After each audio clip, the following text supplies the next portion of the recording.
Hi, I'm Wendy, and I am going to introduce you to lacto-fermented or cultured dairy products. We're going to talk about what is cultured dairy products.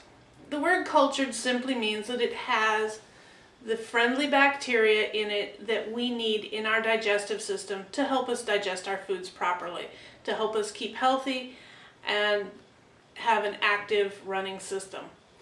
The products that are readily available on the grocery store shelves that have this culture in it are yogurt, sour cream, and buttermilk. However, some people don't use those, and they probably have a lagging digestive system.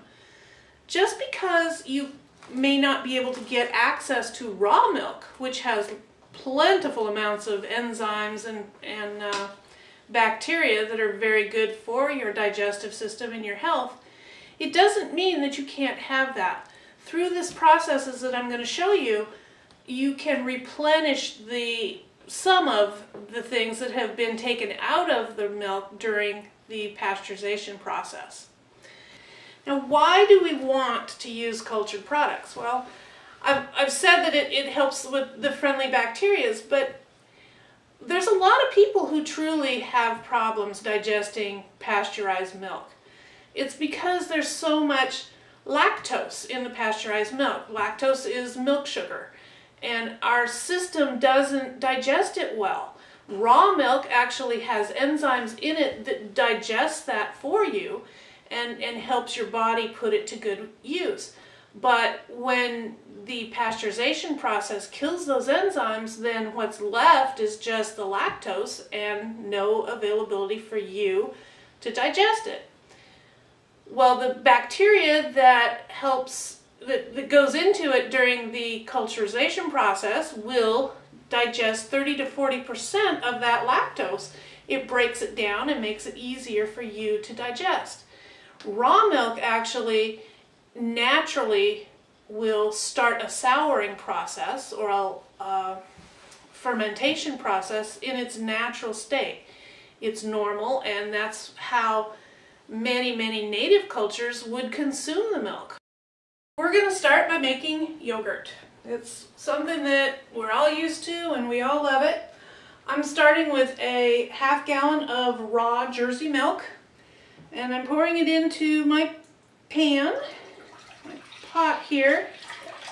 This is raw milk, and you can easily see the difference in raw milk and what we get is pasteurized homogenized milk.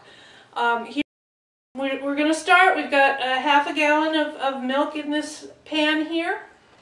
We're going to heat it, because it is raw milk, we're going to heat it to 110 degrees. There's also different methods that you can use to actually introduce the culture. One of the methods is to actually use a commercial yogurt. Take about a half a cup of this commercial yogurt and put it into your warm milk after you've heated it up. You can use, this is if you're just starting, you would have to buy the commercial yogurt. After you've got a cycle going, then you just use about a half a cup of your last batch and put it into your next batch. That feeds the culture. It puts it in there and it'll continue to grow into your next batch.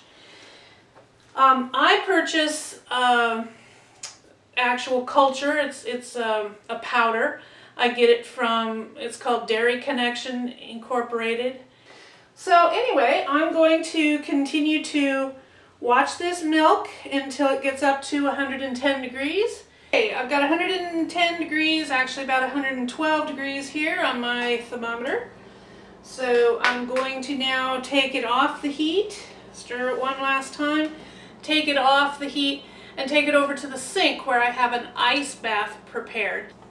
Okay, so my pan is inside the ice bath, and it'll sit there for just a few minutes until it gets to 90 degrees. So we brought our milk down to about 90 degrees. So we're ready to add our culture. Now, since I normally use this powdered culture, I have to culture it each and every time individually. For a half a gallon, I need 1/8 of a teaspoon, which is not very much, of this powder. It's just a little white powder like this, and I sprinkle it in